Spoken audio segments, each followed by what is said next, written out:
Welcome to Based on a True Story, the podcast that compares your favorite Hollywood movies with history. Today we're going to learn about the movie called We Were Soldiers. Directed by Randall Wallace, We Were Soldiers is a 2002 war film depicting the Battle of Ia Drang, the first major battle between the U.S. Army and the North Vietnamese forces during the Vietnam War. The movie gets its title from the book that it's based on, called We Were Soldiers Once and Young. That book was written by Lieutenant General Hal Moore and journalist Joseph L. Galloway, both of whom were present during the battle. Hal Moore is played by Mel Gibson, while Barry Pepper plays Joseph Galloway in the movie. After seeing then Lieutenant Colonel Moore take command of the 1st Battalion, 7th Cavalry Regiment, in the movie he promises his men that he will be the first on the field of battle and the last to leave.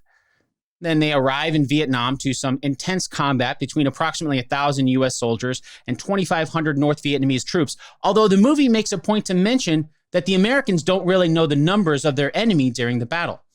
The American troops establish a defensive perimeter while facing heavy fire, but as the battle rages on over the course of a few days, Moore fears that they're at risk of being overrun, so he orders a broken arrow call, basically calling in any available air support to target enemy positions. And we see the airstrikes hit the targets, including the use of napalm, and while they successfully push back the North Vietnamese forces, they also result in friendly fire casualties. The movie concludes with a portrayal of a final charge led by Lieutenant Colonel Moore and his men, which is depicted as a decisive action that ends the battle in favor of the U.S. forces. And just like he promised earlier in the movie, we see Mel Gibson's version of Lieutenant Colonel Moore being the last to step off the battlefield after the U.S. forces are evacuated. To help us separate fact from fiction in the movie, we'll be joined today by Joshua Donohue, who is an adjunct professor of history at 2 different colleges, Suffolk County Community College as well as Farmingdale State College. He also has an upcoming article about the attack on Pearl Harbor that I'll link to in the show notes as soon as it's available. But before we chat with Joshua, though, let's set up our game. 2 truths and a lie. Now, if you're new to the show, here's how it works. I'm going to give you 3 things. 2 of them are true, and that means one of them is just an all-out lie. Are you ready? Okay, here they are. Number 1, Hal Moore really did promise to be the first on and last off the battlefield. Number 2, We Were Soldiers reuses some scenes from the movie Flight of the Intruder. Number 3, the U.S. soldiers landed on LZ Falcon first, but moved to LZ X-Ray when Falcon was overrun. Got him? Okay, now as you're listening to our story today, your challenge is to identify which one is the lie. And of course, we'll do a recap at the end of the episode to see how well you did. All right, now it's time to connect with Joshua Donohue about the historical accuracy of We Were Soldiers.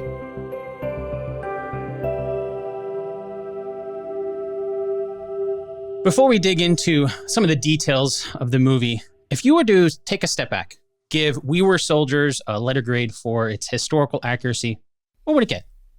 We Were Soldiers, in my opinion, gets a solid B+. And I was even flirting with an A-, but there were a few historical inaccuracies in there. Not many, though. The film does a great job on depicting the events. And as you see, when the Ia Drang battle commences, literally a minute, almost minute by minute, completely, document, of the battle. And it's incredible how, that plays out. And it's really the first true Vietnam War. It's a tribute film. And I think that's really the big difference between that and previous war films. So when you and I were speaking about covering the film, I thought it would have been a good idea to summarize some of the other important Vietnam War movies that had come before it, to kind of give it, a balance to see where it's at. See where it fits in the puzzle. Yeah, for sure. Yeah. So I really believe that it's the first true depiction of the ground battle, the continuous battle, hour to hour, as you see throughout the film, the timestamps at the bottom, at 10:48, the landing, and then you see the next hour, and what the sequence of events occurs at landing zone X-Ray. So it's reminiscent of a film like Black Hawk Down, I feel, and Saving Private Ryan. I feel like towards the late 90s and early 2000s, you saw war movies kind of change a little bit. Even The Thin Red Line is another movie I would go to also, where you're on the ground, you're with the other men. Flags of Our Fathers, another good one, where you're on the Iwo Jima with these guys, and guys are getting killed all around you, coming up behind you, getting shot. I mean, it's war films really didn't give you that perspective, like you see all these films like Private Ryan, and even A Band of Brothers, of course, gives you that same sort of that view. Other Vietnam War films do as well, but I think that We Were Soldiers is really the only film that gives you that the rawness of battle. And one of the things that I noticed right off the bat when I was reading about it was a quote from Hal Moore, where he said, "Hollywood just hasn't got it right," and that really spoke volumes, because I definitely agree with that in a lot of cases. Take any war film that has any historical inaccuracies, but take a film like Apocalypse Now, which was really the first real big name film, amazing film. Featured some big name actors: Marlon Brando, Martin Sheen, Dennis Hopper. I can't forget that early cameo of Harrison Ford in the very beginning of that film. Oh, I'm gonna have to watch it again now. I must. Wow. Okay. Yes. Yeah. Harrison Ford is in the very beginning of that briefing Captain Willard, Martin Sheen's character. So it's not based on real events. It's actually based upon events that took place in 19th century Congo, but they converted it to Southeast Asia and the Vietnam War in the backdrop of that. And then you have the end of it where it's Martin Sheen's coming out of the water and he goes to kill Marlon Brando, and they're playing The Doors. The end is playing, and it's all dramatic. And while it's an incredible film, and the other memorable scene is the Ride of the Valkyrie scene with the helicopters, the Hueys, right? And that gives the viewer for the first time what Airmobile Air Cav war was like, with that scene with Robert Duvall, and also a good cameo in there. Sergeant Hartman, Arlie Ermey, is also one of the helicopter pilots in that scene, if you look closely.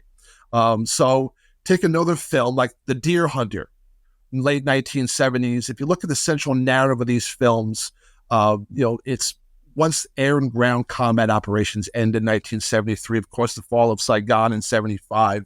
You think of The Deer Hunter, you think of the Russian roulette scene with Christopher Walken and Robert De Niro. And while it does touch upon a lot of themes coming home from war, POW themes, things like that, even those early Rambo movies, I would say, dealt with that as well. And PTSD, readjusting to life after war, which is, of course, not easy for Vietnam veterans at all. So, for a multitude of reasons. So it bringing us to the 80s, Platoon, 1986, Oliver Stone, Stanley Kubrick's Full Metal Jacket, 1987, Born on the 4th of July, another Oliver Stone movie in 89 with Tom Cruise. You have Casualties of War in 1989, Michael J. Fox, Sean Penn, and Hamburger Hill in 1987, which was actually considered to be an indie film. Hamburger Hill was the story of the men of the 101st Airborne who fought a bloody battle against the North Vietnamese over Hill 937 in May of 1969. It was really the first Vietnam War film to capture the prolonged brutality of combat based on true events. And although the characters were fictional, the sheer violence of that film was memorable, as We Were Soldiers is as well. I actually recall my father keeping me away from that film when I was a kid for the longest time. I mean, I remember I walked in on the scene in Platoon where Kevin Dillon is just killing that one civilian with his rifle. My dad's like, get out of the room, we can't watch this. And I remember Hamburger Hill was the movie. He's like, do not even come close to that film. You cannot watch that movie. So I always had that impression that Vietnam movies, just the scale of violence was quite dramatic at a young age. It's funny you mentioned that, because my dad loved World War II movies, and I had the same sort of feeling when it came to Vietnam War movies. I guess I grew up with World War II movies. And you think about the classic black and white John Wayne, like Longest Day and things like that, and then you get into the Vietnam War movies, like, oh, this war actually is hell. It's not a movie and entertainment, and even though they are movies, but still it did bring a lot more into the psychological aspect, and like you said, PTSD and that aspect of the taking you to the battle more than just the events that were happening, which I feel like a lot of World War II movies at least did, back before the Vietnam era. And so, yeah, I can understand. I never really thought about it that way, but that makes perfect sense as to why movies like We Were Soldiers and things like that just really hit, because it not only pulls from the events, like you were saying, with the different time points, which we'll get to later on in this conversation, a little more detail there. But then there's that, and then also the psychological side. It sounds like mixed together turns to a good movie. Yeah.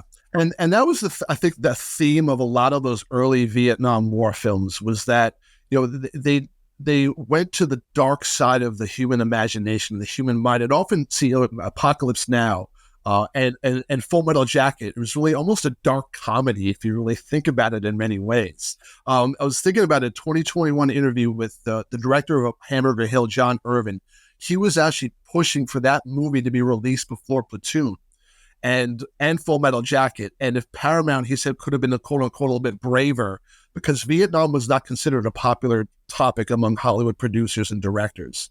Paramount wanted to see how Platoon did before at the box office, before Hamburger Hill. And according to Irvin, Hamburger Hill was again pushed back when Stanley Kubrick would push for Full Metal Jacket to be released before Hamburger Hill. So there was a little bit of jockeying going on there with these movies in the late 80s. But from 86, 87, and even 89, those particular years were really great for Vietnam films.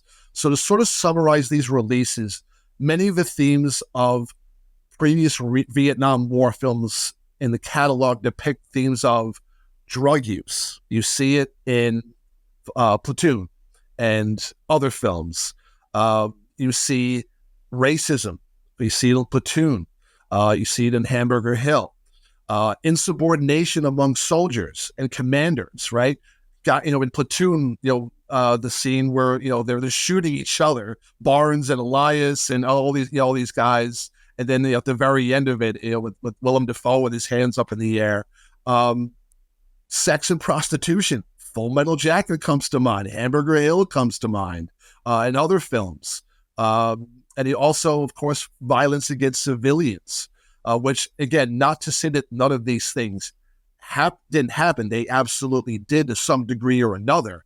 But they certainly did. But We Were Soldiers was the first true Vietnam film which focuses solely on the events of ground combat taking place there in November of 1965. Sounds like we have a lot of movies to do in the future, perhaps. Oh, yeah, absolutely. Well, if we shift back to We Were Soldiers for the movie today, it kind of establishes why the American soldiers are sent to the Ia Drang Valley in Vietnam in November of 1965. And the reason that it gives us is because of an ambush. It takes place 11 years earlier in 1954. There's French soldiers. We see this opening scene in the movie. They move into the region, then they get ambushed by the North Vietnamese army. And then the movie takes us to Fort Benning, Georgia in 1964. It kind of sets up the main characters. But before we follow the movie's timeline there, I want to kind of set some of this up similar to the way the movie does, because there's a line of dialogue in the movie that mentions how Vietnam is the place the United States doesn't remember, a war we don't understand, and then this is the first conflict between the U.S. Army and the North Vietnamese Army. So the impression that I get from the movie and the way it sets everything up is that basically the U.S. got into the Vietnam War almost in retaliation for the French Army's defeat, the scene that we see in the opening scene. In the movie, we also see a footage of President Lyndon B. Johnson ordering the Airmobile division to Vietnam, raising like 75,000 men to 125,000 men. So can you share some more historical context around the way that the movie sets up the events, how much of it's real, how much of it was actually true? So it's actually not so much in retaliation for what happens to the French there. And I'll give you some historical perspective there. So the opening scene, you see the French Mobile Group 100. Group 100 is being ambushed and killed to the last man. And this, of course, does happen at the Dien Phu. Not quite to what the movie portrays. In reality, the group was actually ambushed several times. And in all of, they were able to sort of escape. And after suffering severe casualties, not to say the North Vietnamese and the Viet Cong did not have them on the run. They certainly did at that point. But furthermore, you also see a Viet Minh officer shown giving an order to execute all prisoners. About 800 men were actually, in actuality, were taken as POWs. So these were different sort of engagements going all at once, but Dien Bien Phu was really the climax of all these events. So this particular scene is prophetic because it also foreshadows the events and lets the audience know that the NVA and the Viet Cong are a very formidable opponent. They know the land. They use aggressive strategy and tactics to their advantage. They close with the enemy. This will also come to pass during play a key role in Ia Drang, where artillery and napalm will be brought in literally on top of the enemy and the men of the 7th Cavalry during the fight. So another scene from the French rout there in 1954 is where an NVA soldier bayonets the French officer while he's firing his sidearm. And of course, this is a bit of foreshadowing, as we'll see later in the film, when a Vietnamese soldier is making his run with a bayonet towards Hal Moore while he's at his CP, while he's on the receiver phone, with a much different outcome the second time around. So again, to give some historical context to the opening scenes, the French would attack and seize Vietnam during the middle part of the 19th century. The invasion was bloody. It was cruel. The French conquest of Indochina began with a major assault on the ancient Vietnamese port of Da Nang in the year 1858. And it took quite a long time, around 50 years, for the French to finally lay claim not only to Southeast Asia, but of course, Vietnam, Cambodia, and Laos. So it was ruled by a French governor. He ruled from his palace in Hanoi. The French largely lived on plantation estates, modeled many of the cities, including Saigon, in South Vietnam, to look like a home, basically France, so look like a Parisian cafe or a corner market. So most of the French didn't bother to learn the language of their subjects. They installed a series of puppet emperors to employ a bunch of French-speaking Vietnamese officials to carry out their orders. The French put their subjects to work in hard labor, building infrastructure, railroads, bridges, canals. The Vietnamese people in general did not take well to French occupation. So, yeah. And so they had fought invasions, previous ones by the Chinese in the past. So Vietnam had essentially been struggling for its independence for centuries.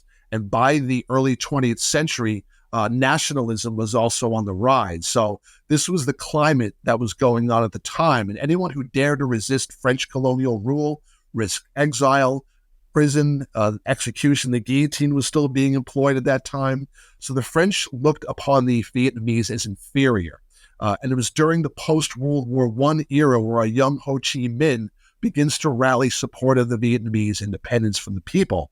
He actually makes a tremendous sacrifice in terms of his health. He gives up on having a family, which is a big sacrifice because in Vietnam, in the Vietnamese culture, it is a big deal to have a large family, and he forgoes this. So Ho Chi Minh forms what's called the Vietnamese Independence League, or the Viet Minh. He called upon General Vo Nguyen Giap, the teacher of French history, instruction into Hanoi's elite. Both Ho Chi Minh and General Giap were students of communism, and Giap's wife was actually beaten to death in prison. So that has a profound effect on him. And of course, solidifying communism in amongst that was also, starting to come into pass. So Giap had developed a distinct theory on warfare, guerrilla tactics. And during World War II, the Japanese now occupy Southeast Asia. The OSS, which is the Office of Strategic Services, actually parachuted weapons and supplies to the Vietnamese. We were actually helping Ho Chi Minh during World War II. And we were dropping, American arms. And that's why you see in a lot of old Vietnamese war footage, and even before that, in the early 1960s, you see American weapons from World War II in the hands of everyone. M1 Garands, BARs, 30 caliber machine guns, all sorts of American World War II, M1 carbines. You see that we were soldiers as well.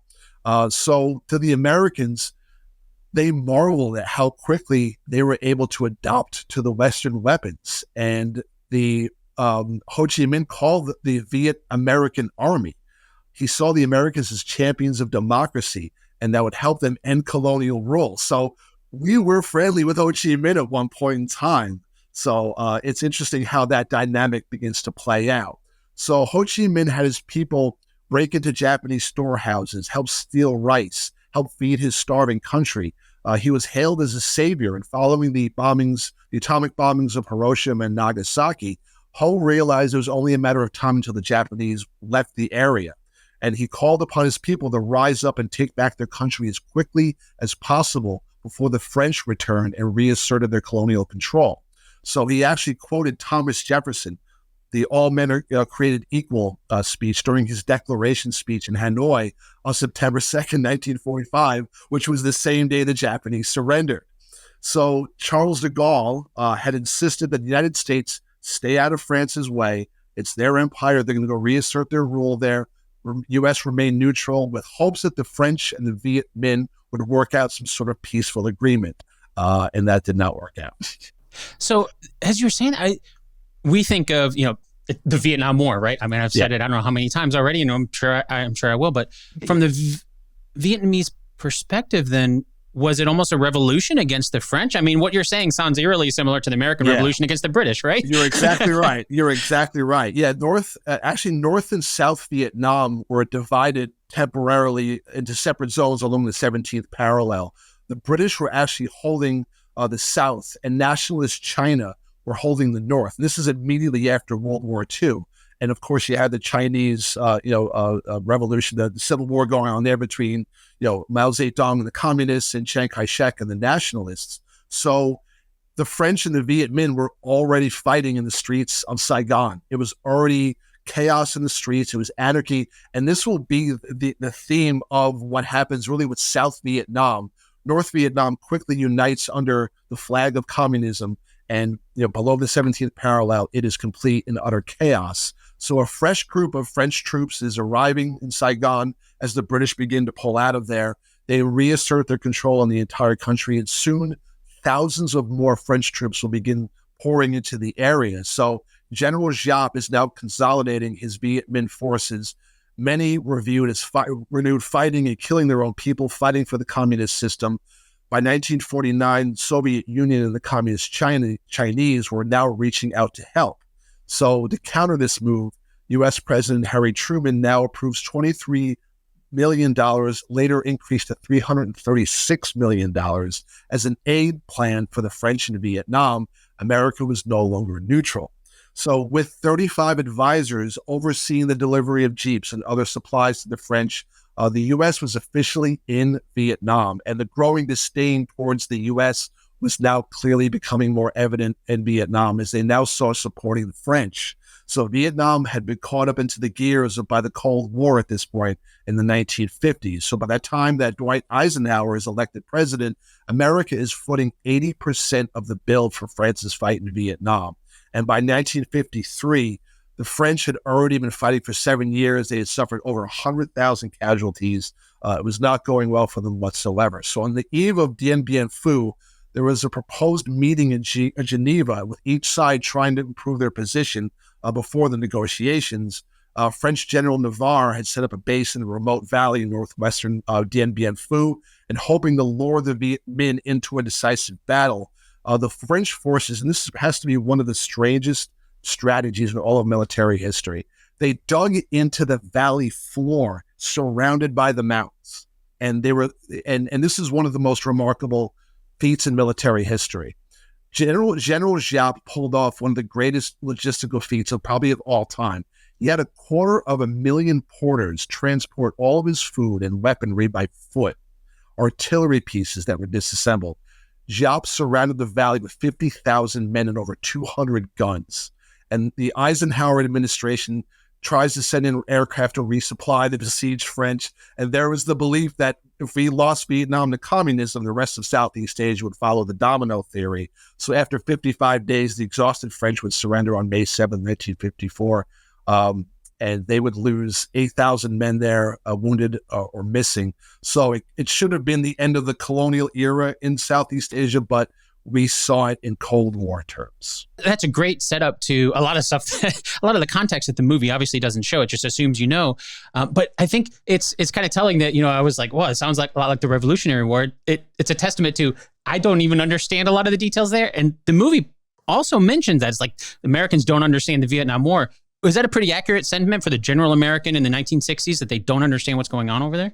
Most Americans in the 1960s probably could locate Vietnam on a map. They really, Vietnam was just a name in the news and on a map on a newscasts, and again, this was television was still very much in its infancy. So Vietnam would of course become the first real television war, as Americans would see Americans coming back, kill the wounded, and so on.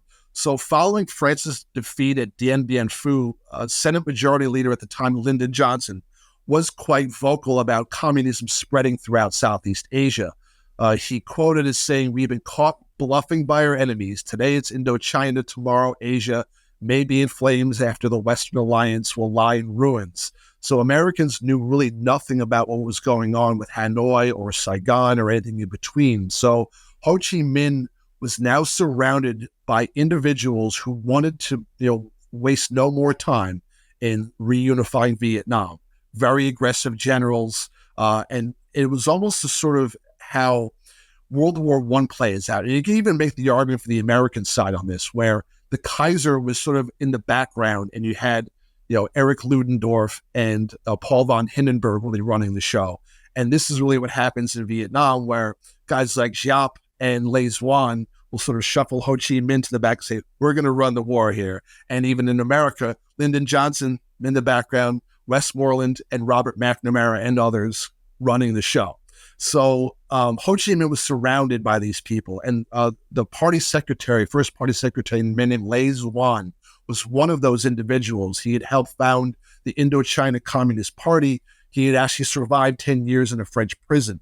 So in July, in 1965, at Bien Hoa, about 20 miles to the north of Saigon, 6 American military advisors were watching film in their mess hall. I'm sorry, 1963, I should say. The Viet Minh guerrillas snuck into the compound, opened fire, killing 2 men, Major Dale Wyss and Master Sergeant Chester Abnan. They were the first American soldiers to die by enemy fire in Vietnam.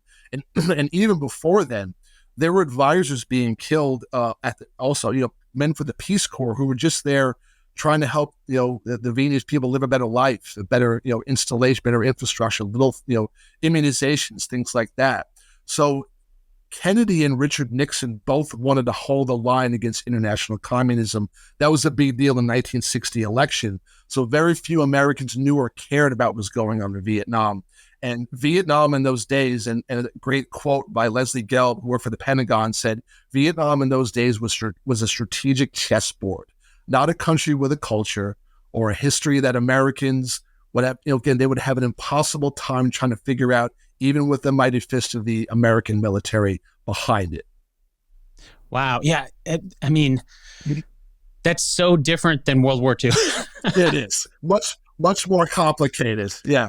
Not that they're all the same, but even just the sentiment, and I think it feeds into kind of what we were talking about, with the movies and that element too, where that's going to feature into how the movies are made, right? To cater to American audiences and how much of it they understand and all that, how much they have to explain beforehand. Like, I mean, obviously it helps me because we get to talk about it, but that's the kind of thing where it's,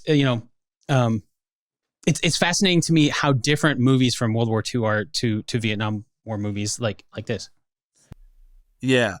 I always say that World War II movies are heavily romanticized, because we defeated the evil Nazis, with their black SS uniforms, with their swastikas, and we defeated fascism, we defeated Mussolini, and then of course the climactic battle that ended World War II in the Pacific. We avenged Pearl Harbor, we defeated the Japanese, and interesting in many ways how the Japanese experience for the American military will translate to Vietnam in a lot of respects, as we'll get into. So, and really in going into the formation of the 1st Cavalry, the Airmobile Division was created during John F. Kennedy's administration with a goal to break down the Army's exclusive training and preparation for World War III, basically. So they had to get more familiar with the battlefields of the jungles of Southeast Asia, again, instead of the flat expanses of Eastern or Western Europe. So by mid-1962, Defense Secretary Robert McNamara concurred with Kennedy's vision for special warfare operations using the air mobility idea, ordering to determine if the new UH-1 Hueys and the CH-47 Chinook helicopters and any other rotary wing aircraft were a viable option on future battlefields. So these decisions were being made at the very highest levels of government, even at that particular time. Well, speaking of the Airmobile, you mentioned his name briefly before, but if we go back to the movie, we're introduced to Mel Gibson's character, Lieutenant Colonel Hal Moore, early on. He moves to Fort Benning, Georgia with his family in the movie, takes command of the 7th Cavalry in 1964. And according to the movie, the way they show this is they're using the helicopters to carry men to and from the battlefield. It's a new concept, similar to kind of what you were talking about right there. And Colonel Moore is chosen for command. There's a scene where he's like, he volunteered to test experimental parachutes. Sounds like the man for the job, right? Yeah, exactly. So it was, the Airmobile was, a very new concept in war, in every way, shape, or form. And as you see, the men of the 7th Cavalry are, they're raring to go. They have that gung-ho attitude. And when we first see the 7th Cav at their base at Ankh, there's a sign that reads, Headquarters, 1st Battalion, 7th U.S. Cavalry Regiment, and the name Gary Owen appears on the board as well. So in the book, We Were Soldiers and Young, Hal Moore talks about the origin of the 1st Cavalry Division, Airmobile, and the name where it's derived from. So we'll talk about Custer now. So in the days when Lieutenant Colonel George Armstrong Custer commanded the 7th Cavalry, the regiment adopted a rowdy Irish drinking song called Gary Owen as its marching tune. So the words Gary Owen made it into the regimental crest, and the officers and the men of the regiment often say, Gary Owen, sir. So this tradition dates back to Custer's command of the 7th, and of course this is ingrained into the men by Hal Moore. Moore's men even call him Yellow Hair as a sort of tongue-in-cheek reference to Custer. So before America becomes fully involved in Vietnam, helicopters are being employed in the battlefield. They are used in the Korean War. And in Vietnam, American pilots are flying them in combat operations before the war even begins for America, assisting in the advisory phase for the ARVN. So back at Fort Benning, during the mid-50s, there was a general by the name of John Tolson. He came up with a tactical doctrine for the use of helicopters in combat, becoming one of the leading early pioneers of air mobility. So JFK really ushers in this era of, what we of course have today in these types of operations. The CIA comes of age during his time. Special operations, the Green Berets, all of these, are meant to, any kind of communist or in hot spots around the world, they are dispatched to those areas and dispatch them as quickly and as cleanly as possible without too much, warfare going on an expanded level. So the 11th Air Assault Division was formed in February of 1963. Tactical training, experimenting at Fort Benning, Georgia, now called Fort Moore, by the way. And at the same time, the 10th Air Transport Brigade was also an existing aviation battalion at Fort Benning. So by early July, the Pentagon makes the announcement that the 11th Air Assault Test has more or less served its purpose and would become the 1st Air Cavalry Division Airmobile. The 1st Battalion would also have a sister battalion, the 2nd Battalion, 7th Cavalry, and we'll get into them towards the end. They will come into play at the end of the battle. Well, you mentioned Custer, and we do see, it seems in the movie, Mel Gibson's version of Colonel Moore, which I'm assuming is the Moore that you're referring to with Fort Benning. He seems concerned, and the way the movie ties it in, we see like they call it a massacre, the French massacre that we talked about in 1954. And then, of course, it's the 7th Cavalry, which is Custer, and things didn't turn out so good for him. So Colonel Moore in the movie seems kind of concerned before he even leaves. Was it actually a concern that he had, like it's a 7th Cavalry and his superstitions or anything? Yeah, he was concerned. He was a student of history, so he knew, he was well read and well versed in all the great commanders and generals that had come before him. So there you see in September of 1965, The newly created 1st Cavalry Division had 16,000 men, 1,600 vehicles, and the film does a great job by setting the stage for the Ia Drang battle. Right where we see the scene after Hal Moore and Jack Gagan, who was played by Chris Klein in the film, in the chapel following the birth of Gagan's daughter, it cuts right to the speech to Lyndon Johnson telling the American people that he is sending the Airmobile division to Vietnam. And the scene after that, they're at a party, and you see where Hal Moore is privately conversing with Major General Harry Kennard, who is the division commanding general. They have it, and Hal's against a tree, as a tree behind him, and Madeline Stowe, who plays Julia Compton Moore, his wife in the film, keeps looking over at him, and she can see the look in his eye. She knows he's serious. And the quotes go, I didn't hear the president mention state of emergency. Kennard, and says, Moore says, without that declaration, that means our enlistments won't be extended. And then Kennard replies, sorry, Hal. His next words are another example of the concerns he had before the unit deployed to Vietnam.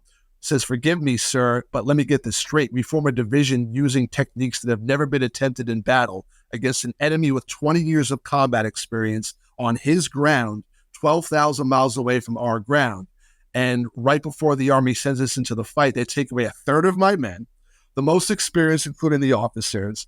And this gets worse over the coming weeks when they arrive. Moore describes in the book how a particularly bad strain of malaria knocks 56 more of his men into hospitals. And as it continues the conversation with Kennard, adding insult to injury, it says, by the way, Hal, since you're being deployed, they're re-numbering the units. You're now commanding officer of the 1st Battalion of the 7th Cavalry.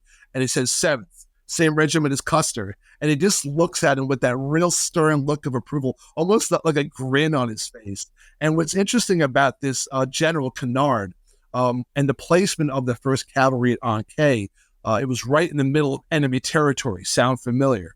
So Custer would find himself in a similar spot. And what's an interesting piece about Kennard, that guy who was speaking to him, and a lot of the viewers will like this one, to give a little interesting piece of info on him. He was a West Point graduate in the class of 1939, became a paratrooper by 1942, and what Moore called one of the shooting stars of the 101st Airborne Division during World War II. And it was during World War II at Bastogne during the Battle of the Bulge in 1944. He was the operations officer, G3, to Brigadier General Anthony McAuliffe, who he actually made the suggestion to him to reply nuts to the German commander, as you see in Band of Brothers. So he was the guy who actually made the suggestion for nuts. So as we see in the Bastogne episode of Band of Brothers. So that was pretty interesting. Nice. It's almost like everything just piling on top for Colonel Moore. It's almost like they were setting it up for a movie. Exactly. It's all scripted before him, and it was just one piece of bad news after another. Wow.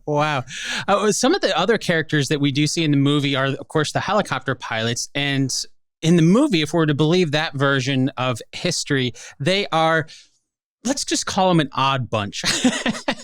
They're outside Army regulations. The quirky Major Bruce Crandall, a nickname that he has in the movie, Snake, right? Because he can fly lower than Snake.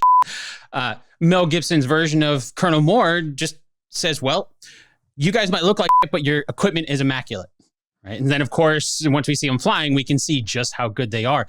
Do you think the movie did a good job setting up the pilots as being a little unorthodox? Yeah, right from the outset in the baseball scene that you see when they're all playing baseball out there, you get that impression right off the bat. So, you get the impression that the helicopter pilots of the 229th Assault Helicopter Battalion are certainly operating outside of the normal confines of the normal military rank and file. I'd like to see how they got too tall actually into a helicopter pilot seat.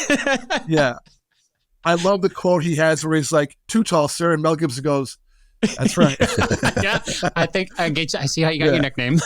So to tell you the story about how Crandall got his affectionate nickname, and this ties in with the personality of the entire 229th.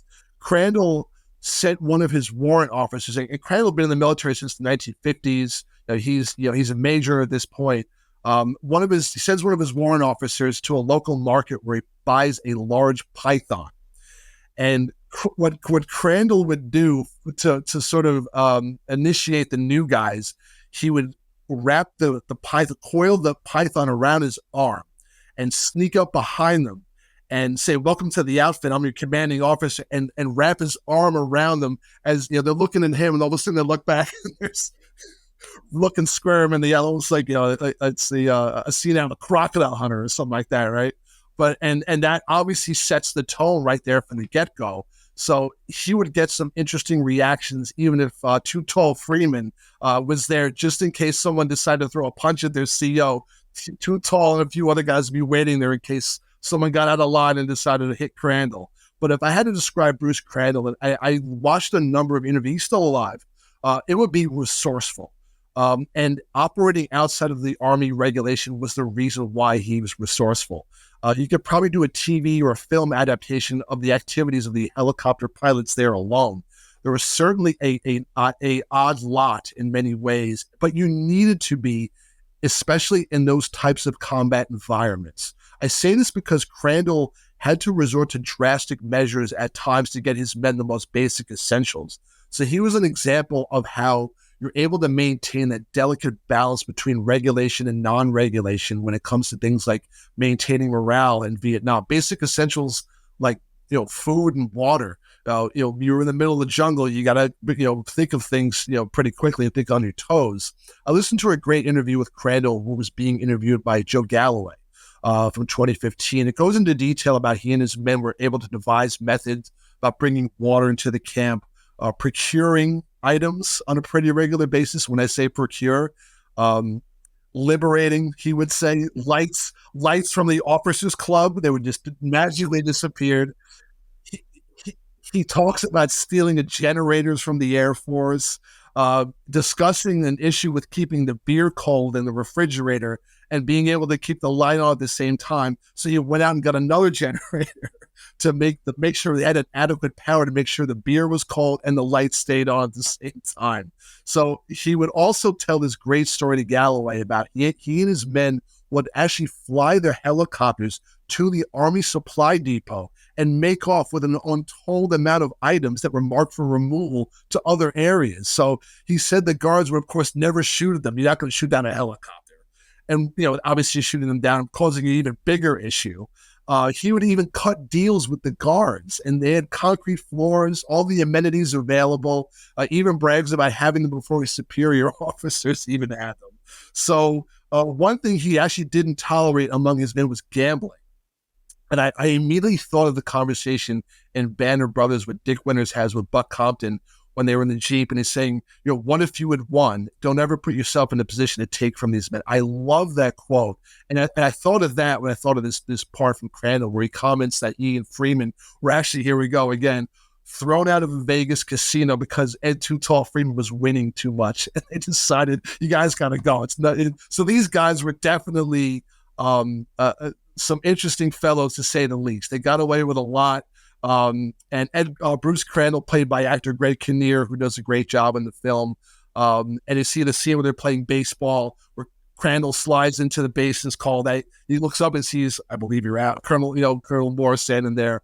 And in the book, Moore describes Crandall as my kind of guy, good at what he did, straight talking and dead honest. And that's a great scene in the film where he just pulls out of his pocket a beer, gives it to him. They start drinking, walking down the flight line, and says, it has that conversation like you just referenced, saying your men operate outside the confines and all this stuff, and said, you're, and he said, I like the quote, he says, I suppose I have a choice. And the man, he goes, no, you don't. Speaking, like we were talking about World War II movies, when you're talking about Crandall, it reminds me of, I think James Garner's character in Great Escape, where he's just the scavenger guy who just, exactly. You need anything, you go to him, and I don't know how he does it, but he finds a way to get it. And it's just, And it's and to sort of not to summarize what they do at Ia Drang, during the battle, Crandall and Ed Too Tall Freeman evacuated approximately 70 wounded soldiers from LZ X-ray while under intense enemy fire. And for these actions, Crandall and Freeman received the Distinguished Service Cross and Distinguished Flying Cross, respectively. Then would be upgraded to Medals of Honor. Crandall also received the 1966 Aviation and Space Writers Helicopter Heroism Award, and he would, fly into some dangerous spots, and Ia Drang wasn't the last. So these guys, had to be a little bit outside of regulation to do the things they did, especially at Ia Drang that day. Like testing experimental parachutes Yeah, type. yeah, exactly. If we go back to the movie, just before they are deployed to Vietnam, we see an address from Colonel Moore at their men, kind of a graduation almost, that we see their significant others and loved ones watching the stands behind him. And during that, we see Colonel Moore making a promise that he will be the first on the battlefield and the last to step off. No one's going to be left behind, dead or alive. We're all going to come home together. And the movie makes a point in showing not only that, but kind of throughout, showing that he's doing exactly that. He is the first to step off. There's a close-up of his foot, getting off the helicopter. And then at the end of the movie, not to skip too far ahead of our timeline, but near the end, we see he is the last to leave. Did Colonel Moore really make and then keep that promise that we see in the movie? He absolutely did. And references it, he talks about in the book, he was on the lead helicopters, Bruce Crandall was flying, and he was the first man to step off onto LZ X-ray. And one of the things that I admire most about Hal Moore is, again, I mentioned earlier, his keen awareness of history and how he closely studied leaders like Hannibal, who's the famous general of the Carthaginians, Napoleon, Alexander the Great. And he often said a leader leads, and setting the example is the best example. And he believed that a going in first mentality, under those circumstances where he knew what to do and how to do it, act on instinct.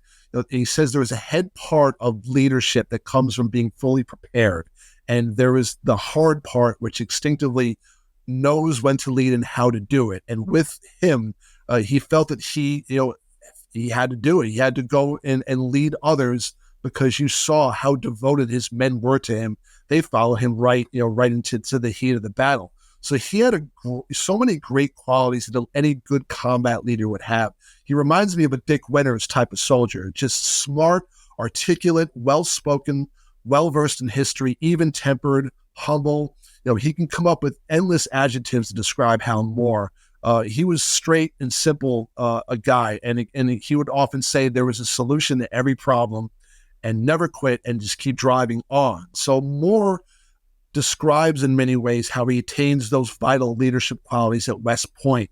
He learns he can handle pressure situations and make critical split-second decisions that any good combat leader could make. And he would also describe, again, great military leaders of the past. He would ask questions like, why did Robert E. Lee lose at Gettysburg? Why did Custer fail at Little Bighorn?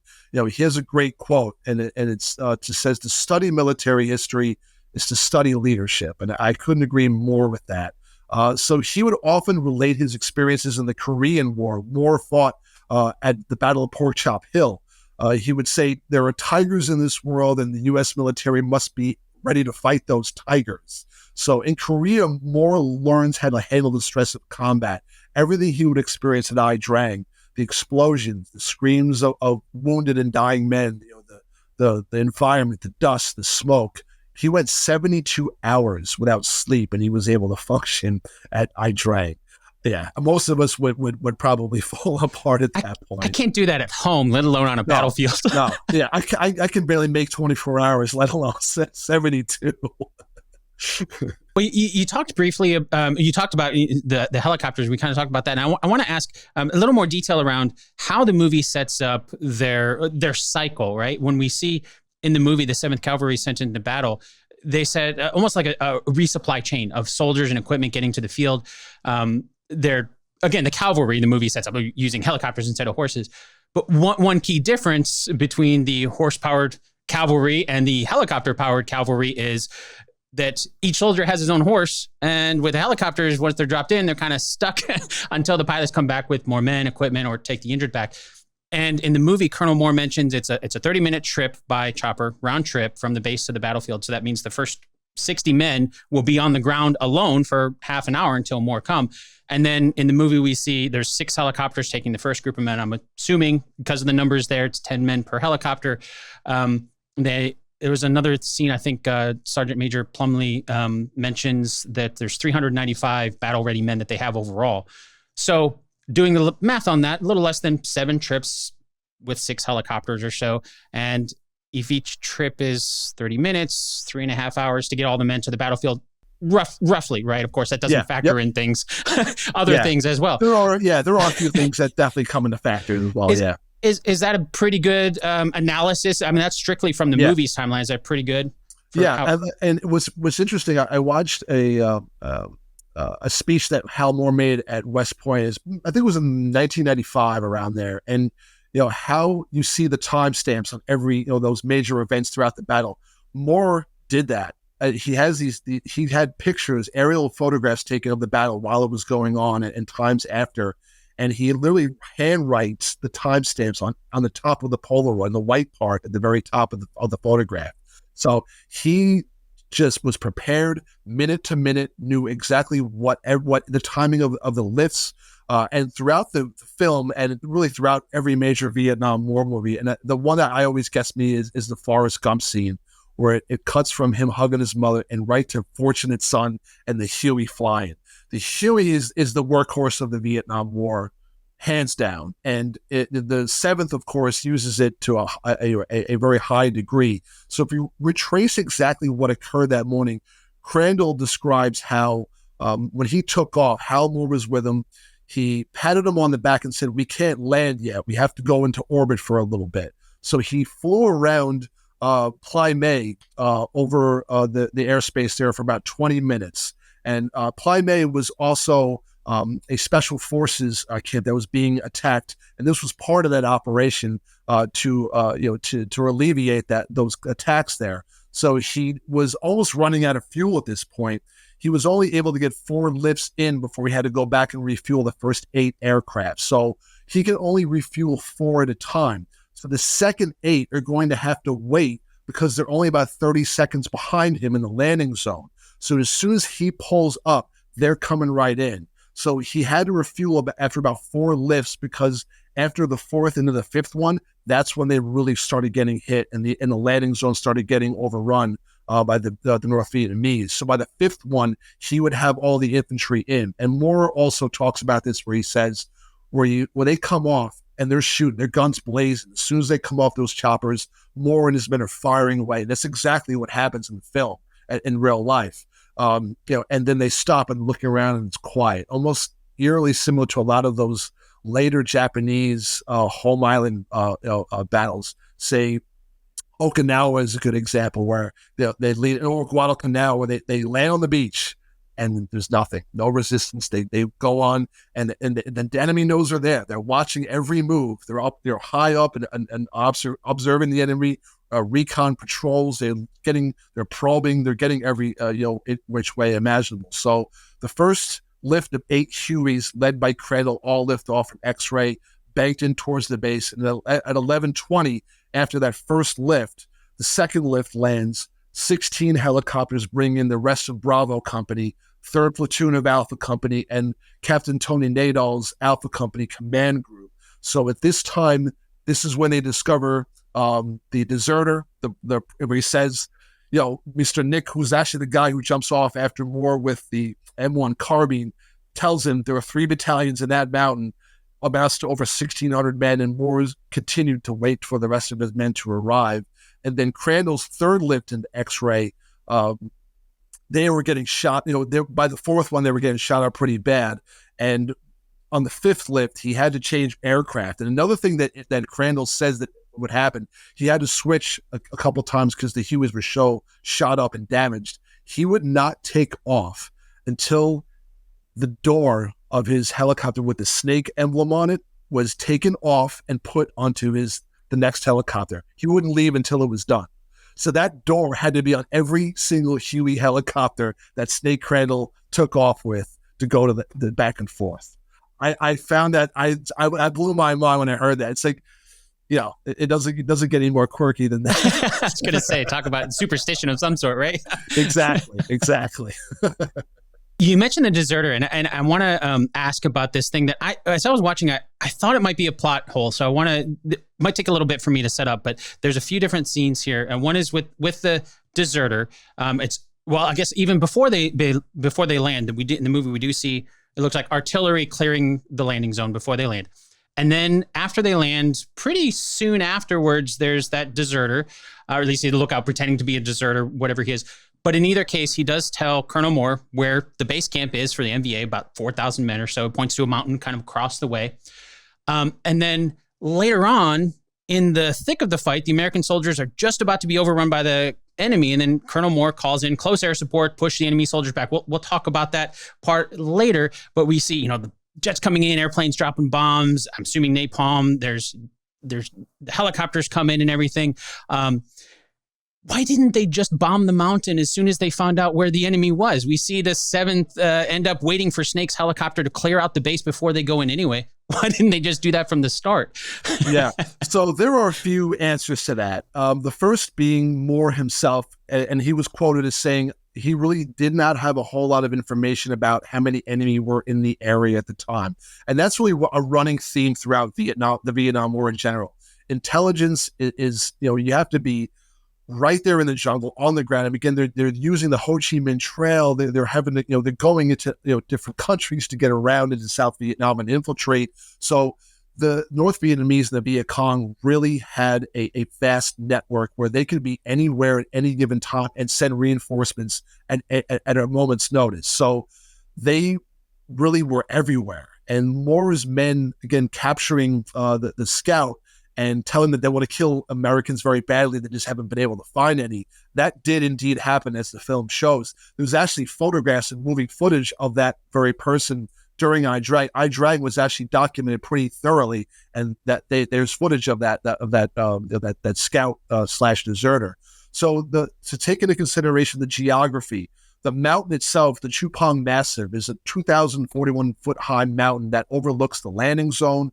It was honeycombed with tunnels linking NVA storage areas and quarters. As you see throughout the film, you see that's where their command post is. And the Lieutenant Colonel Win Hu An, who's Moore's counterpart there, is operating. And I love those scenes because it also is the film where it gives the North Vietnamese and the Viet Cong a face, more of a human side.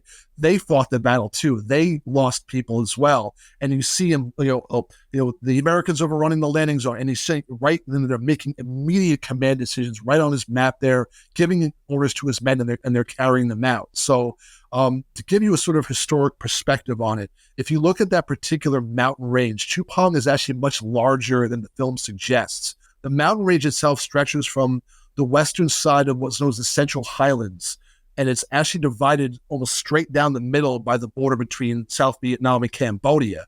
So the North Vietnamese and the Viet Cong were masters of underground warfare and booby traps and sappers and things like that, much in the same regard as the Japanese were during the Second World War. Going back to the last 2 years of the Pacific War in the Pacific theater of World War II, you see examples of how the Japanese were able to withstand heavy bombardment from the air and the sea, artillery, naval guns. As the United States drew closer to the Japanese home islands, the fighting became much more intense, with American losses mounting with each passing battle. So take an example like the Battle of Peleliu in September of 1944. The Japanese had literally dug seemingly endless network of caves and tunnels into the island's coral rock, into the mountain ranges, which stretched across from the island, the Yuma Brogles, giving the Japanese a commanding view from all sides with interlocking fields of fire. The Marines suffered grievous casualties there. They lost about 2,000 men, about 8,000 wounded. Napalm was also being used to a considerable degree during this battle as well. So take the last two major invasions of World War II, Iwo Jima in February of 1945 and Okinawa in April of 45. The Japanese were dug into the island, and intelligence reports were never able to accurately determine how large the garrison was. On Iwo Jima, it turned out to be 21,000 men were alive in spite of 72 straight days of bombing. 72 straight. Wow. I would quit just from the noise. Speaking of not being able to survive 72 hours awake, 72 hours of bombing. Yeah. So, and when you see those in We Were Soldiers, where you see the scenes with the NVA, you notice that the command post is underground.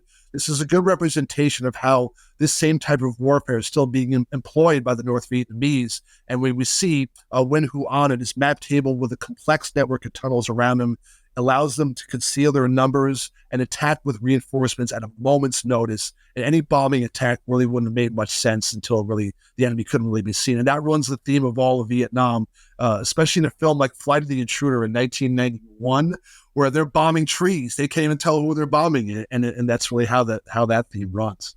So would it be correct to assume then that not only were the Americans using tactics that they learned from the Japanese in World War II, but also maybe were the Vietnamese using that to build their tunnels and like, here's how we can get away from or be safe from these bombardments that we know the Americans are going to have? Yeah, and as I mentioned, after World War II had ended, we were so focused on fighting World War III, this big, open, conventional warfare of the ancient variety, if you will, this great open expanse. There are the Russians. Here we are. Let's meet in the middle and just blow them up and see what happens at the end.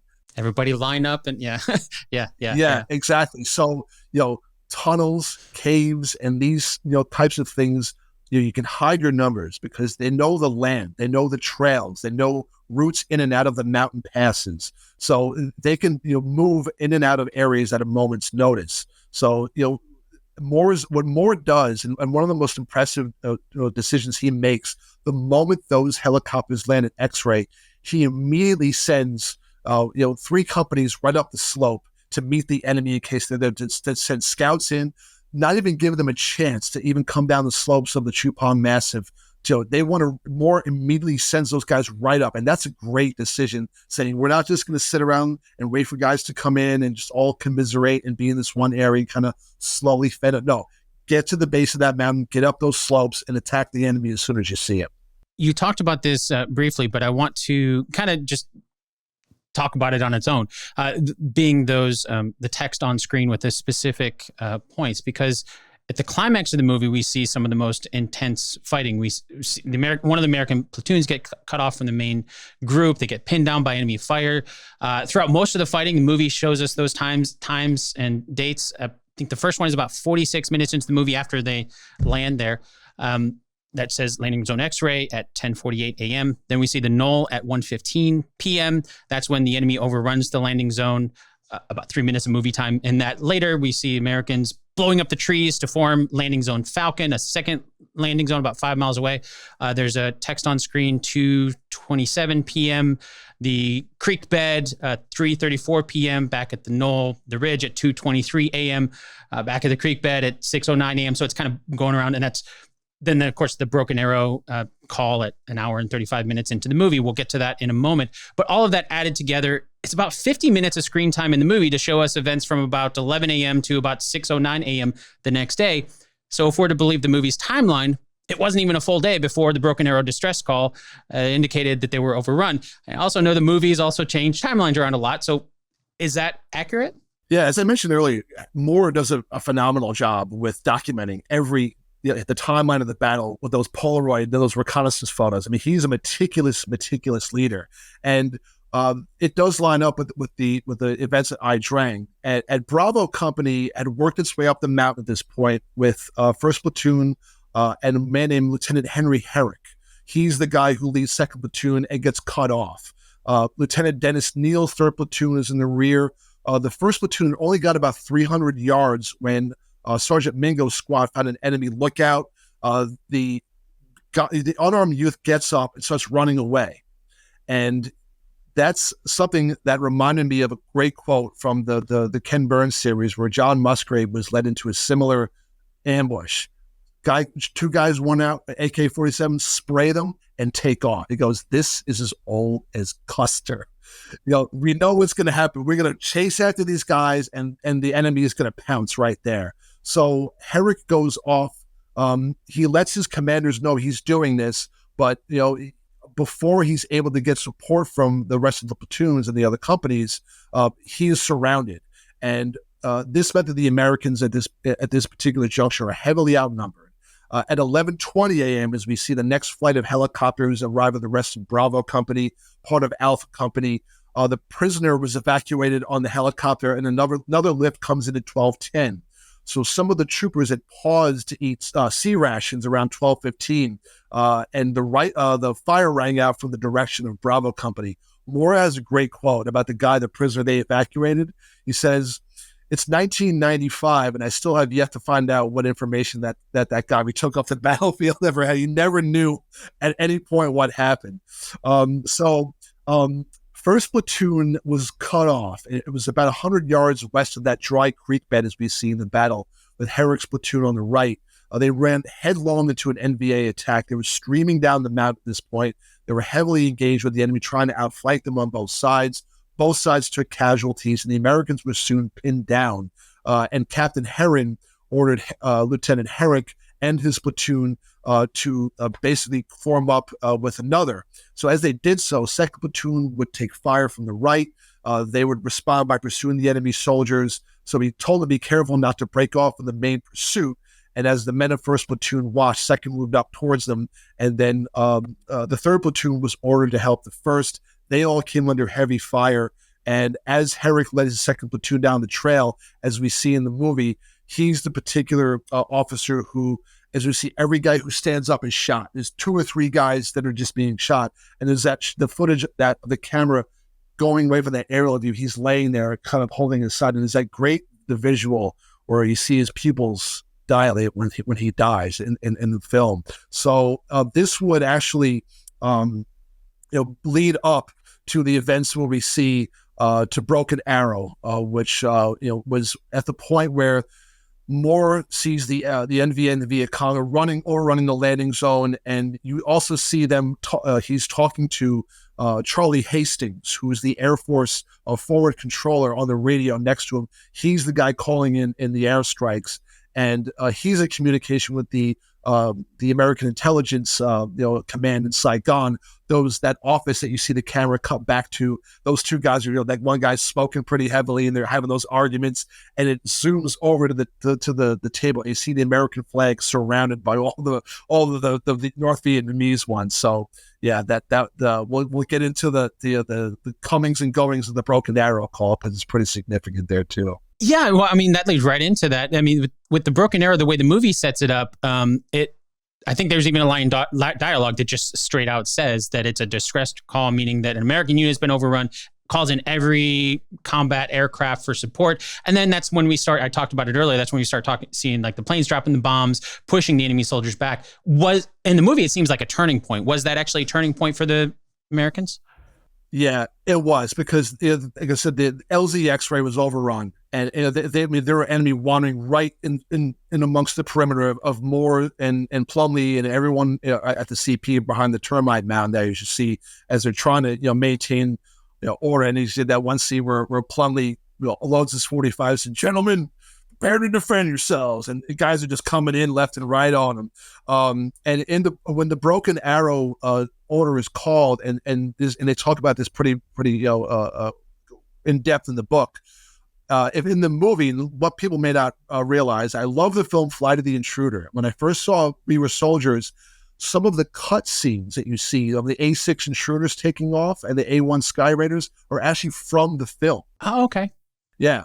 So that orders were laid by Moore, and he's looking around him, and Charlie Hastings says Broken Arrow into the radio, and that would bring all of the available U.S. and Republic of Vietnam aircraft throughout South Vietnam to assist the 1-7. Soon, planes, as you hear Hastings tell him, they'll be stacked up at 1,000-foot intervals from 7 to 35,000 feet, each of them waiting to drop their ordnance on the NVA. And to put that in perspective, that's 28 pairs of aircraft conducting strikes all in one single go. That must have been a hell on earth. And the one scene that always gets me is when Crandall's flying in, and he just looks at the sea and says, "God damn it." And he sees just napalm and smoke and planes just going into LZ X-ray. It's like, I got to land in that. And to not to forget a scene that you also see in the film where he has those 2 medevac choppers with him, and he's talking to them, "Are you guys going in? It's pretty hot down there. Not a big deal. Follow me in." And as soon as they go in, they're getting shot up, and the helicopter behind Snake gets shot and crashes. Those 2 medevacs fly right over this, and just they bug right out. And the scene where the guy goes to fight him and Crandall pulls out his revolver at him, that actually did happen. He actually thought the guy was an enemy soldier about to cut his throat. he somehow got around and whipped out his revolver, and they had that exchange there.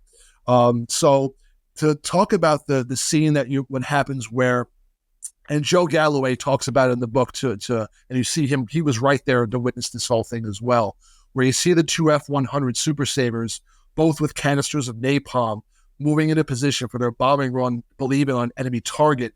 The lead pilot releases the first two canisters, and Moore sees him and says, "Charlie, call that son of a bitch off." And he screams, "Pull up." And they say that's literally how it happened. He had just gotten the order that follow-up F-100 to pull up, and you see those two, and Galloway says they were just lobbing. He literally watched them explode right in front of him. And what happens to two of the soldiers, Jimmy Nakayama, who you see in the film, is consumed by the flames.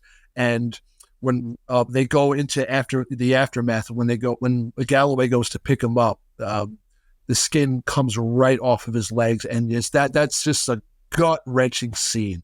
And that's exactly how that whole Broken Arrow played out.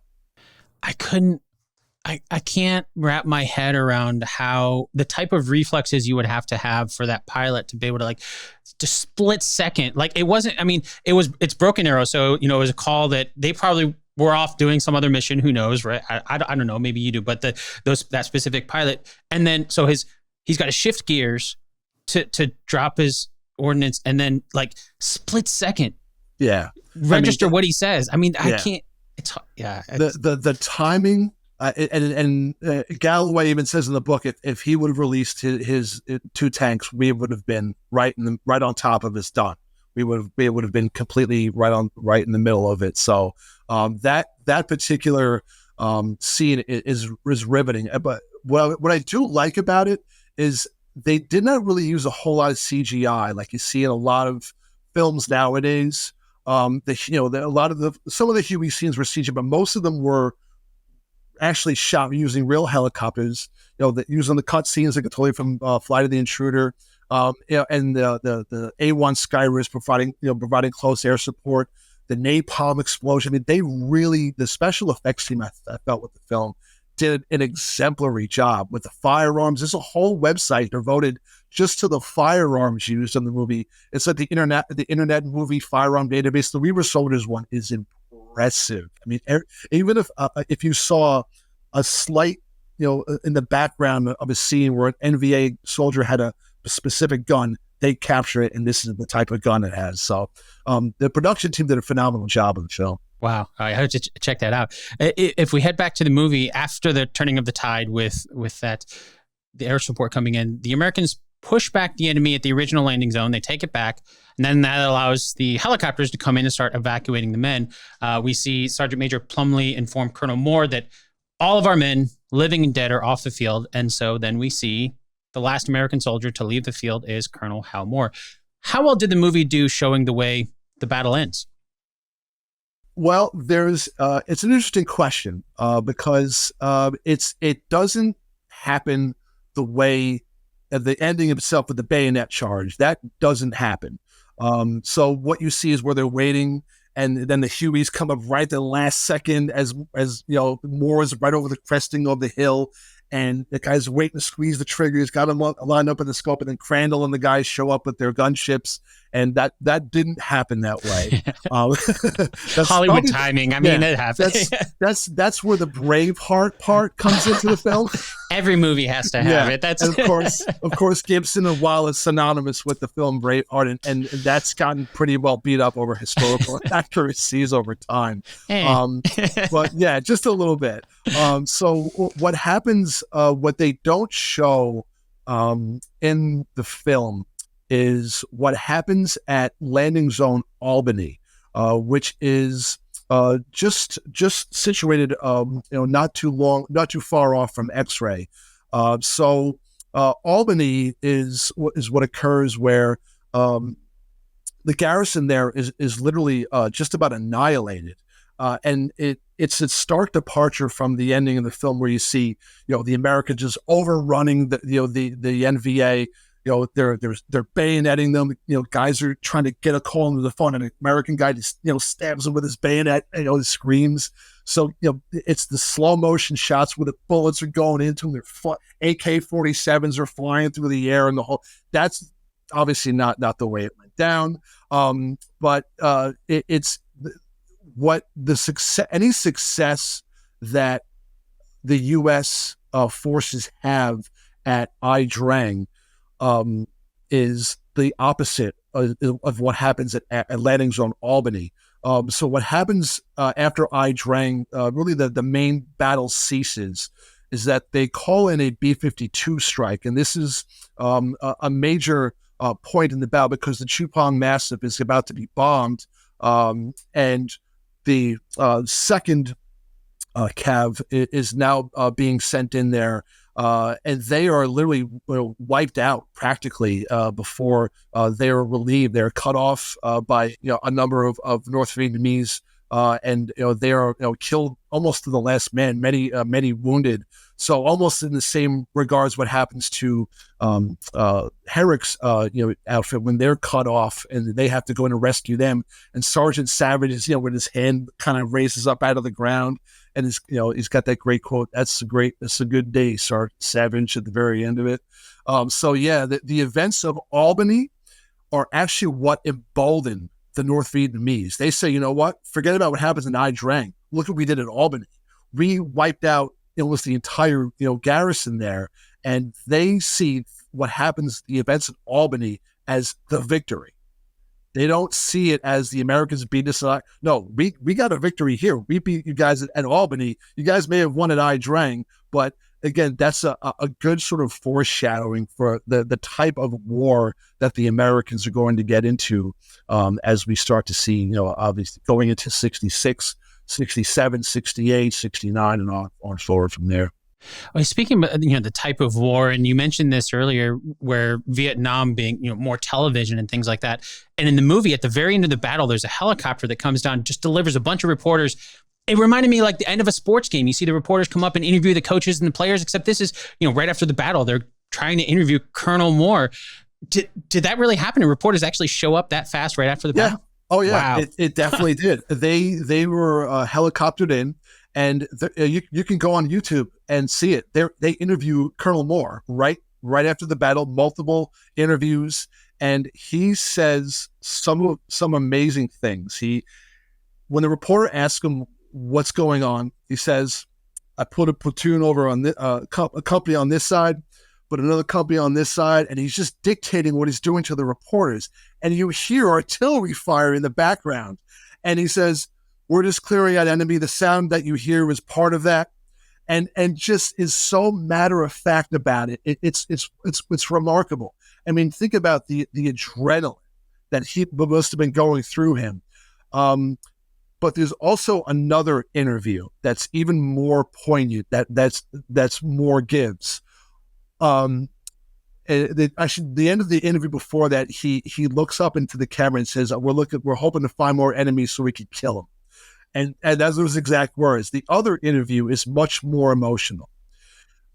He talks about losing his men and just talking about the American fighting soldier that he has just witnessed fighting in their first major battle of Vietnam. He's actually almost in a way telling the American people how hard, how proud the American soldier is fighting here in Vietnam, their first major battle. And you can see the pride in his eyes, so much so he actually gets emotional. And he says, "You'll have to excuse me for my emotion right now." But it's not even that he's, you can tell it's anguish and pride all wrestling inside of him. And he, he just doesn't know quite what to do. So two very stark interviews that he gives towards the end of the battle. But yeah, the reporters wanted the big story at that point in time. So that's definitely, not too far from the truth there. The reporters wanted to know what happened. And again, this was a big story. And of course, Joe Galloway, being a reporter for UPI, he had a bird's eye view and a rifle in his hand on top of it. So, yeah. Well, you mentioned it. I want to ask about Joe Galloway. We haven't really talked about him much throughout. You have mentioned him a few times, but Barry Pepper's character in the movie. And he is there with the 7th Cavalry. He's not officially a part of the 7th Cavalry. He's a reporter there. He's a war journalist. He puts down his gun for the camera type thing. And at the end, he and Colonel Moore have a very touching conversation about how to tell the story of what happened. And while this isn't in the movie itself, you've mentioned it a few times. The movie is based on the book called We Were Soldiers Once and Young. That book is co-authored by Hal Moore and Joe Galloway. Would you say that the movie did a good job portraying Galloway's role throughout the movie? Yeah, I do. I really do. I thought Barry Pepper's portrayal of Joe Galloway in the film was remarkable. He's such a good actor. Yeah, Pepper, of course, got his major screen debut in Saving Private Ryan as the Private Daniel Jackson, the company's sniper. And his scenes in that film are unforgettable. One of my favorite scenes from the film is when Galloway flies into Ia Drang at night, when he first gets on the helicopter, and he sees the tracers zipping by the helicopter. When that camera zooms in on his face, and you see the intensity, almost the fear he's wrestling, that's such a great scene. And it's that glare that he has in Saving Private Ryan. It's still there, you know? So from what I understand, Pepper tried to imitate Galloway right down to smoking the same cigarettes that he smoked in Vietnam, wore the same clothing, wore the same gear, all that stuff. In the 2017 Ken Burns documentary, The Vietnam War, Galloway is interviewed extensively, and he gives some great insight to the formation of the Airmobile units. And he has that real matter-of-fact way about himself, that real deep Texas accent that he has. So Galloway, again, was right then and there at CP, what happened with Jimmy Nakayama. He actually taught, some of the interactions with Plumlee are great. And in the movie, you see it too. And you can tell that Plumlee has this disdain for Galloway, especially dropped in the middle of the 7th Cavalry's predicament. And it was so shocking. You can even hear yourself think in this moment. And all of a sudden, you know, reporters dropped in the middle of this thing, and you got to take care of this guy on top of everything. So he tells a great story. He was laying on the ground. All of a sudden, he felt the toe of a combat boot in his ribs, looked up and saw it was Plumlee looking down at him, and says, "Sonny, you can't take no pictures laying down there on the ground." And you see it in the film as well. And he actually tells quite a heartwarming story about Plumlee, and you see it in the film as well. Towards the end, where Plumlee's walking to the wounded soldiers, you know, making sure they're comfortable, looking almost like a father figure. He says that for an hour and a half until the shooting started, until he remembers that Plumlee, in the middle of the firestorm, he remembers him kneeling down, putting a poncho liner over Galloway and treating me like he was his son, like a grandchild almost. And I thought that was particularly poignant, you know, because I love Sam Elliott's portrayal of Plumlee in the film. Another great actor. Oh, man, great. Yeah, and Plumlee was really attached to their family. When Plumlee died, Sam Elliott was right front and center at the funeral with the family. Wow. Yeah, he was right there. And Gibson was at Hal Moore's funeral back in 2017. He passed away. So Galloway, it wouldn't be his first time in an active battlefield. He went to war at 49 years old, riding the tanks of the 24th Infantry Division into Iraq, into the Euphrates River Valley. And almost 50 years old, wife, kids at home, the whole 9 yards, jumped right on and went with into the bowels of Iraq. Wow. He's testing the parachutes himself almost. I'm getting the sense that like you have to have this sense of, I mean, there's more the parachute testing, and then you have Snake and the helicopter pilot and Galloway. Like you just have to have this. I don't saying crazy sound is derogatory or negative perhaps, but just this sense of just, this is what I need to do. He brought that sense of balance to the battlefield. He really did. You know, he witnessed all of these things. He had to pick up a rifle and you know, defend himself. And he really tells the story in such a way that's just very, just visceral, just very real and right down to, that's the great thing about Moore and Galloway, two primary sources that brought us this incredible account of the battle. And I thought that, Randall Wallace, it translated it well to the big screen, because like I said, compared to those other films, Full Metal Jacket, I love that film. It's great. It gives you the boot camp perspective, for the most part, realistic formulas, but in all those other running themes we talked about, right? Prostitution and sex and insubordination among the soldiers and drug use, all these things. This focused strictly on the combat, a real event, real men who were there. And I wanted to, and kind of go into a story about another soldier who was under Moore's command. Certainly worth mentioning. His name is Rick Rescorla. He was a lieutenant under Moore's command at Ia Drang, commander of 1st Platoon. One of the most famous images of the battle, even the whole war, if you look at the cover of the book, We Were Soldiers, he's on the cover. That's him with his M16, with his bayonet, took during the battle. So Rescorla survives the battle and later worked for corporate security. He was in the South Tower of the World Trade Center during the 9/11 attacks. So when the North Tower was struck, Rescorla grabbed the bullhorn, a walkie-talkie, and his phone, and he knew, they did a program about him called The Men Who Predicted 9/11. He knew that something big was going to happen when the first attack happened in 93, and when he knew it, as soon as the first plane hit the North Tower, he knew to get the people out. He was last seen on the 10th floor trying to get people out. He was killed. He cleared a bottleneck on the 44th floor of the South Tower to keep people away from elevators. He was credited with saving the lives of 2,700 people from Morgan Stanley that morning, and he lost his life. Wow. Yeah. Wow. Yeah. That's the kind of story that should be a movie, if for no other reason than just to put the spotlight on it. I mean, that's a story that should be told. Yeah, for sure. Pretty remarkable. Wow. Well, at the very end of We Were Soldiers, we see Mel Gibson at panel 3 east of the Vietnam Memorial, and we see the names of some of the men whose stories told in the movie. Some of the names, we haven't really talked about all of them, but some of them we mentioned here and there. There's, Private Willie Goldbolt's mentioned there. He's played by Edward Morrow in the movie. John Gogan, you mentioned him. He goes by Jack in the movie. He's played by Chris Klein. Also mentions like 58,000 other names to their left and right, brothers in arms, right? But the movie doesn't really do a good job, I don't think, of putting the story into the overall picture, which makes sense because it's telling this one story. But can you give us or we could do a whole show on just the Vietnam War, but could you just give an overview of the events that we see in the movie, the Battle of Ia Drang? How does that fit into the overall story of the Vietnam War after this? Well, Ia Drang is really the first true pitched battle between the United States and the North Vietnamese and the Viet Cong.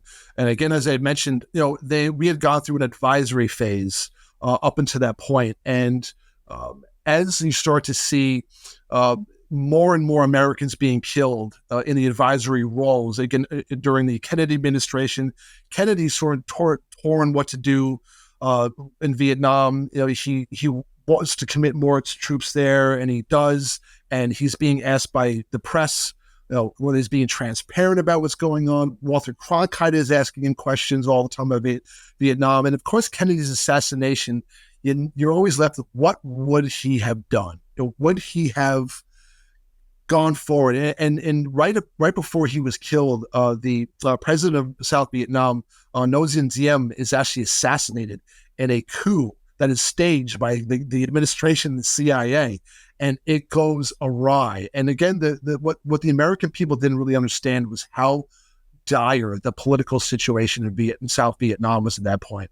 In comparison to the North, they were united. They were united under the flag of communism. Ho Chi Minh, General Giap, Les Duan, they had the goal in mind, the one goal, to reunify Vietnam no matter what the cost. And the situation with the advisors, the politics being involved, there's actually a great scene at the end.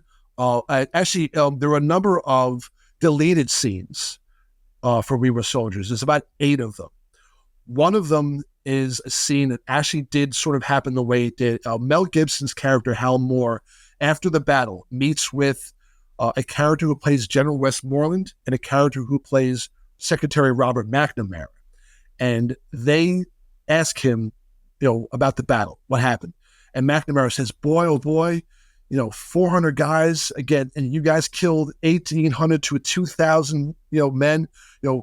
This is going to really bolster support for this war in so many words. And the two of them are trying to get a positive vibe out of Moore, and Moore grabs a diary from the Vietnamese soldier who tries to kill him at X-ray and reads the parts of the diary, and you get that sense. And this was an actual quote that someone posed to McNamara. McNamara was a student of quantum physics and analytics. He was running the Ford Motor Company. He had tried to quantify the Vietnam War with numbers, with body counts, right? So that was the theme of the war. And someone said to him, "You're forgetting one thing in this equation." He says, "What?" "The feelings of the Vietnamese people." And he just looked at him, didn't really understand what he was saying. That's what really dooms our involvement in Vietnam. Things would only really get worse, obviously, from that point. I had two uncles who fought there. My uncle, Mim, who was there, he drove an APC from 1968 to 1969. He lost his best friend there. His friend ran over a mine and was killed, Jerry Ewing. He's on that wall. And I think at the end of the day, the film itself is a tribute, which I think the other films never did that. Apocalypse Now doesn't do that. Platoon doesn't really do that. Full Metal Jacket, they're singing, Mickey Mouse at the end of the movie, and while everything's in flames, right? And so you don't really get a realistic portrayal of a battle minute by minute, and real character, based on real people, real events, as you're seeing them. But I think that Wallace, obviously, the end of the film with the bayonet charge aside, does a good job for the most part, more so than a lot of the average war movies do, I would say, in terms of accuracy. That makes sense. Since you mentioned Wallace there, Randall Wallace directed and also wrote the adapted screenplay from the book. If you were in his position, you were in charge of the screenplay, directing the movie, what's one of the biggest changes that you would make? Well, I think that in order to really give a more fair and balanced sort of a explanation to the battlefield, maybe include what happens at Albany, right? Because it doesn't, leaving it off where X-ray. I mean, half of the book, We Were Soldiers and Young, covers what happens at Albany. I mean, almost the entire second half of the book. The first half is Ia Drang, the second half is Albany. So maybe I would have included some of that. Maybe a little bit more raw footage of what happens with the French involvement at the time, a little bit more background, a little bit more perspective there.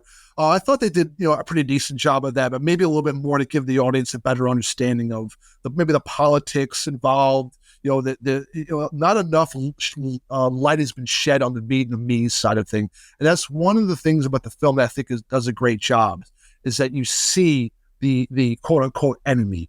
They're real people. They have families. They have lives. They have loved ones. All of that, and I think that's one thing that we're so focused on killing all the time, and it's no. These guys fought hard. They fought for their country. They fought for their independence. They viewed the Americans the same way that they viewed the French. We were occupiers, and they wanted us out of there. And it sort of gets lost in the whole Cold War puzzle, right? It's just another piece on a chessboard. Again, as I mentioned, that Gelb's quote where he says, "Not a real place of people or a culture or a history or anything like that." So again, I think the film gives you and the viewer understands a little bit more about some of the politics involved. Not just the military stuff. I mean, I wouldn't change a thing about the ground combat. They did. I mean, right from the firearms, the Hueys, the broken arrow scene, they did just militarily. They really nailed it. I thought they really did a great job as far as the accuracy is concerned. All that stuff. I know there's a lot of people who say, "Oh, the uniform, that's not right. The end of the muzzle's not right," and all that stuff. But for the most part, I think they did a really good job. And I think it really stacks up well in amongst the other films. I kind of did a little bit of a comparison. Not that box office numbers really make a difference in terms of the overall success or failure of a film, but some of the films that did actually better than I thought were Good Morning Vietnam, the film with Robin Williams. I believe that's still to this day one of the highest grossing Vietnam films. Also, the film, I'm trying to remember, it was that one and Born on the 4th of July with Tom Cruise, which is more about some great scenes in there, Oliver Stone movie. And and does the more so of the what happens to the when you're injured. He was Ron Kovic was paralyzed, was wounded in Vietnam, and of course the anti-war movement that was covered pretty extensively. And that's a very important part of Vietnam that I think a lot of people needed to see. And they talk about that quite extensively in the Ken Burns series. Is they were going to the gates of the White House and throwing their combat medals over the fence. I mean, that's how devoted they were to the cause. And there was that whole other side of what was happening in America, the protests, the Kent State losing the 4 students there. And the country was tearing itself apart. You had RFK's assassination, Martin Luther King's assassination. 1968, the Tet Offensive, that particular year was the turning point of the war, and all that happens there. So it's a foreshadowing, but it's also a good tribute to not only the American side of the equation, but also to the North Vietnamese and the Viet Cong, because again, they fought a hell of a war.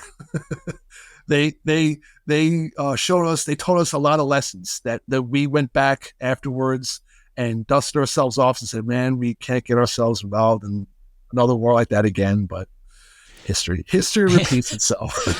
as it does. As you were saying that, I was reminded of something that you mentioned earlier when you mentioned Flags of Our Fathers. And it almost sounds like what you're saying is it would be great to almost do a companion, give Flags of Our Fathers and Letters from Iwo Jima, where Clint Eastwood did the American side and the Japanese side. It sounds like that would be a great, somebody needs to do that with the Vietnam War, like the American side and the Vietnamese side, to see the two.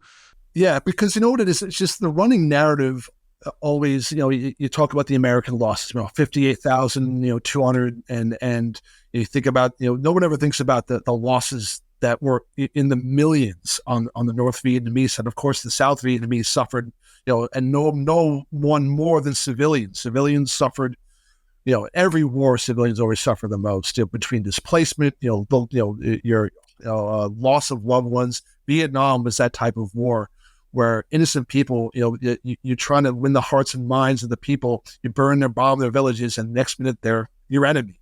So that's the type of war it was, that we couldn't quantify the war by, body counts or anything like that. But the film itself, I think, really stacks up well compared to others, compared to Platoon, compared to Apocalypse Now, compared to Full Metal Jacket, Hamburger Hill. I would say the closest movie out of all those is Hamburger Hill in terms of the sheer violence of the film, and that you really didn't get. You got a more realistic, and even the way it was shot. You got with the tall grass, and they actually, the soldiers who had Ia Drang said it reminded them of a national park here in America. It wasn't like the jungle, that you see in Platoon and other. It was there's different parts and different geography and different climates and all the different terrain of Vietnam. It was a very a diverse place in terms of the surrounding area, the environment itself, that the enemy knew much better than we certainly did. Thank you so much for coming on the show to help us separate fact from fiction and We Were Soldiers. Before I let you go and shift gears to World War II, we've talked about Vietnam War and World War II kind of together, and you have a new article coming out soon about World War II. Can you share a sneak peek so our wonderful viewing audience at home can learn more about your work? Yeah. It's actually about a little known aspect about the attack on Pearl Harbor. There's a little Marine airstrip that was located a few miles just to the west of where the main activity, where the battleships were being struck along Pearl Harbor, Battleship Row, and Hickam Field. It's about the Marines who fought at Eva Mooring Mast Field. It was an old airstrip that was actually meant for Zeppelins. This Navy had Z-craft back in the 1920s and 30s. But none of the Zeppelins ever made it out to Hawaii. They all crashed by the time the station was ready. So they converted it to a Marine airfield in support. There were a number of other airfields around the island of Oahu. There's Wheeler, there was Kaneohe, Bellows, and a few others. But the Marine station at Eva Field was attacked by multiple waves of Japanese fighters that morning, and it delves into just the events of the attack through the eyes of the CO, man named Colonel Claude Larkin, I should say, and it also delves into a bit of a mystery, a bit of intrigue. There was a Marine who lost his life that morning, one of the 4 Marines who lost their life in station by the hands of his own Marines, and I kind of go into the mystery of that and shed a little bit more light that hadn't really been shed on it in previous written pieces in history. So I'm able to actually solve the mystery of it. It was one of those some type of fog of war type of incidents that takes place there. So that should be coming out probably by the end of the year, if not early next year. And I also have an article that I wrote in 2017 about the Battle of Wake Island that was in World War II Quarterly magazine. That was out in spring 2017. Fantastic. I'll make sure to add a link to those in the show notes. Thank you again so much for your time, Josh.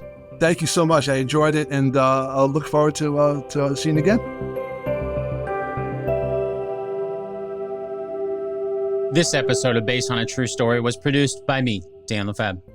Thank you once again to Joshua Donohue for helping us separate the facts from the fiction in We Were Soldiers.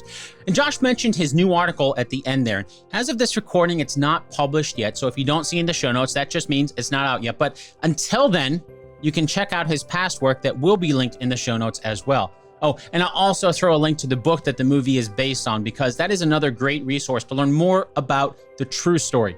The full title of that book is called We Were Soldiers Once and Young, Ia Drang, The Battle That Changed the War in Vietnam. That was written by Lieutenant General Harold G. Moore and Joseph L. Galloway. Okay, now it's time for the answer to our 2 truths and a lie game from the beginning of the episode. And as a quick refresher, here are the 2 truths and 1 lie. Number 1, Hal Moore really did promise to be the first on and the last off the battlefield. Number 2, We Were Soldiers reuses some scenes from the movie Flight of the Intruder. Number 3, the U.S. soldiers landed on LZ Falcon first, but moved to LZ X-Ray when Falcon was overrun. Did you catch which one is a lie? Got the answer right here in this envelope, so let's check it out. And the lie is number 3. As we learned from Josh, the movie is correct to show LZ X-Ray being where the U.S. soldiers landed at first. But the movie was also correct to show that getting overrun. Falcon was nearby where artillery support was based, but then Josh told us about other landing zones like the movie doesn't even show, like LZ Albany. It's not even in the movie. In fact, sometimes a visual is helpful, and if there's one thing that Wikipedia is good for, sometimes they've got good battle maps. So here's a map of the different landing zones where you can see X-ray in relation to other landing zones like Albany. And if you're listening to the audio version of this, I will throw a link to the map in the show notes so you can see it too. You made it to the end. As a one-person production, these episodes would not be possible without your support. So thank you so much for supporting Based on a True Story, and I'll chat with you again really soon.